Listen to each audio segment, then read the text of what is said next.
Kryetarja e AK-s Ramush Haradinaj ka cilësuar si alarmante deklaratat e sekretarit të përgjithshëm të NATO-s në Kosovë, Mark Rutte.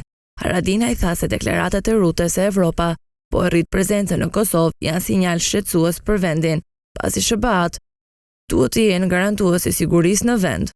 Shumë njerëz nuk po i kuptojnë porosit, sekretari i NATO-s nuk është evropian, NATO është organizatë transatlantike, ai vjen në Prishtinë dhe flet për prezencë evropiane, duhet me dita është në rregull këtu. Është hera parë që thotë që do të arrisim prezencën e Evropës. Më fal, kënd të garanton Evropa, tha Haradinaj. Haradinaj tha se Kosova është e sigurt fal prezencës amerikane dhe jo asaj evropiane, ndërsa shtoi se ndryshimin e politikave ndërkombëtare karshi Kosovës e kemi dhurat nga kryeministri Albin Kurti. Nuk është Evropa garancia e sigurisë. Evropianët që 25 vjet flasim për Eurokorps nuk kanë garantuar deri sot në siguri asgjë Evropa. Nuk jemi produkt i aftësisë së sigurisë së BE-s.